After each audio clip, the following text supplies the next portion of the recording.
السلام علیکم، میرا نام ڈاکٹر عبدالرؤف ہے اور میں ایک consultant urologist and kidney transplant surgeon ہوں اور IMC ہاسپٹل DHA فیز 5 میں پریکٹس کرتا ہوں۔ آج ہم جس اہم موضوع کے متعلق بات کریں گے وہ ہے بلیڈر کینسر۔ عمومی طور پہ یہ جو مریض ہیں مڈ 60s میں ہمارے پاس آتے ہیں، لیکن میں نے یہ دیکھا ہے کہ اب جو ینگ ایج میں بھی پیشنٹس جو ہیں وہ رپورٹ کر رہے ہیں، تو میں نے یہ ضروری سمجھا کہ مثانے کا جو کینسر ہے یہ ایک حساس قسم کا ٹاپک ہے اور اس پہ بھی ایک آگاہی ویڈیو جو ہے وہ بنانی چاہیے۔ مثانے کے کینسر میں جو مریض ہیں ان کو جو شکایت سب سے زیادہ مور دین 50% پائی جاتی ہے وہ پیشاب میں خون آنا ہے، اور عمومی طور پہ یہ جو خون آتا ہے یہ بے ضرر ہوتا ہے، یعنی کہ مریض کو کسی بھی قسم کی تکلیف نہیں ہو رہی ہوتی۔ مثانے کے کینسر میں جو مریض ہیں ہمارے پاس تشریف لاتے ہیں، موسٹلی جو ان کی کمپلینٹ ہوتی ہے اس میں ان کو پیشاب کے راستے خون آ رہا ہوتا ہے،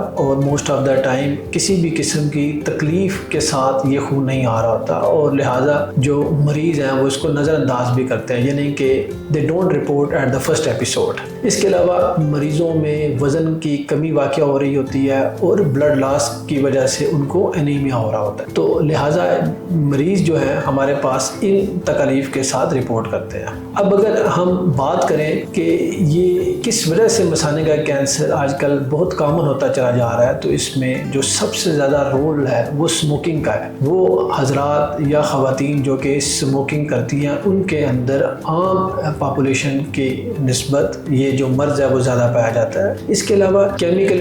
جو انڈسٹریز ہیں ان کے ساتھ جو لوگ وابستہ ہوتے ہیں، خاص طور پہ لیدر انڈسٹری اور ربر انڈسٹری، ایسے جو مریض ہیں ان کے اندر بھی اس مرض کی جو شدت ہے اور جو ٹینڈنسی ہے وہ زیادہ ہوتی ہے۔ اس کے علاوہ وہ پیشنٹس جو کہ ہیئر ڈائنگ کرتے ہیں یا ہیئر ڈائنگ کے ساتھ ایسوسیٹ ہونا پڑتا ہے، یعنی کہ وہ کسی سیلون میں کام کرتے ہیں یا بیوٹیشین ہے، یہ مرض ان لوگوں میں زیادہ طور پہ پایا جاتا ہے۔ اگر ہم مثانے کے کینسر کی تشخیص کی بات کریں تو اس مرض کو بہت آسانی سے اس کی تشخیص کی جا سکتی ہے۔ اس میں ایک یورین کا ٹیسٹ ہے جس کو یورین کمپلیٹ اور یورین سائٹولوجی کہا جاتا ہے، اور یہ ہر چھوٹے بڑے ہاسپٹل میں یہ ٹیسٹ ایزیلی اویلیبل ہوتا ہے۔ اس کے علاوہ ہم الٹرا ساؤنڈ اور CT اسکین بھی کراتے ہیں تاکہ جو مرض کی شدت اور اس کی سٹیجنگ کی جا سکے اور بر وقت فیصلہ کیا جا سکے کہ کون سا طریقہ علاج جو ہے اس کو ہم اختیار کر سکتے ہیں۔ بعض اوقات ہمیں ایک کیمرے والا معائنہ جس کو سسٹوسکوپی کہتے ہیں وہ بھی کرنا پڑتا ہے۔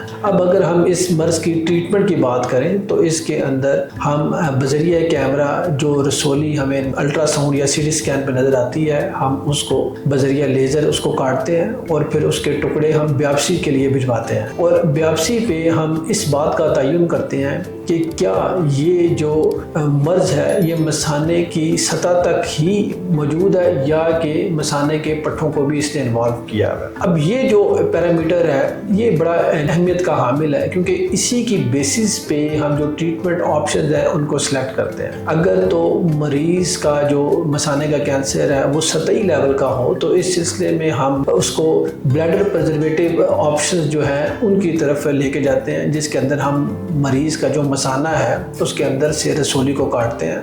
اور ہر 3 سے 6 بار ایک بصری کیمرہ جو کہ سسٹوسکوپی ہوتی ہے اس سے ہم دیکھتے ہیں کہ کیا یہ جو رسولیاں واپس تو نہیں آ رہی، کیونکہ یہ انتہائی شدت کا کینسر ہوتا ہے اور بعض اوقات اس میں جو ریکرس ریٹ ہے وہ کافی زیادہ ہوتا ہے۔ اگر کچھ ایسی مریض کی کنڈیشنز ہوتی ہیں جس کے اندر ہمیں 3 منتھلی بھی اس کو فالو کرنا پڑتا ہے۔ اس کے ساتھ ساتھ ہم مریض کے مثانے کے اندر کچھ ادویات ہیں وہ بھی ہفتوں کے وقفوں سے ان کو انسٹل کرتے ہیں تاکہ جو مریض ہے اس کی اس بیماری سے جان چھوٹ سکے۔ لیکن اگر مثانے کے پٹھے انوالو ہوں، یعنی کہ جو مسلز ہیں ادھر بیماری یہ چلی جائے، تو اس صورتحال میں یہ ایک ایڈوانس ڈیزیز بنتی ہے، اور اس صورتحال کو بر وقت علاج کرنے کے لیے ہم مریض کی جان بچانے کے لیے جو مثانہ ہے اور اس کے ساتھ وہ جگہ جہاں یہ کینسر پھیل چکا ہوتا ہے اس کو مکمل طور پر پیٹ سے نکالتے ہیں، اور ایک یورینری بیگ جو ایک ہوتا ہے پیٹ میں اس کو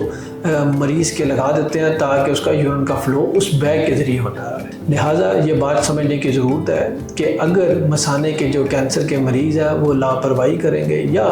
جو اس کے انیشیل سمٹمز ہیں ان کو نظر انداز کریں گے تو اس کی ان کو بھاری قیمت ادا کرنی پڑ سکتی ہے۔ اب آخر میں ہم مریضوں کے لیے جو ٹیک ہوم میسیج ہے وہ یہ ہے کہ اگر وہ ہمارے مریض جو کہ مڈ 60s میں ہے یا ارلی 60s میں اور ان کو پیشاب میں خون آتا ہے اور اس کے ساتھ کسی قسم کا بھی درد نہیں ہے اور ان کا وزن کم ہو رہا ہے یا ان کا بلڈ لاس کنٹینیوس ہو رہا ہے تو اس کو بالکل بھی نظر انداز نہ کریں، بر وقت کسی بھی مستند یورولوجسٹ سے اپنا معائنہ کروائیں۔ سمپل سے ٹیسٹ جیسے ہم عرض کر چکے ہیں اس کی مکمل طور پہ تشخیص ہو جاتی ہے اور بر وقت علاج کروائیں۔ اگر آپ بر وقت علاج کرواتے ہیں تو مریض کے بچنے کے چانسز مور دین 90% ہوتے ہیں، لیکن اگر آپ نظر انداز کرتے ہیں اور بر وقت علاج نہیں کرتے تو یہ جو مثانے کا کینسر ہے اس کو ایک قاتل کینسر بھی کہا جاتا ہے، کیونکہ یہ بہت جلدی سے جسم کے اندر پھیلتا ہے اور پھر اس کا جو علاج ہے وہ ناممکن ہو جاتا ہے۔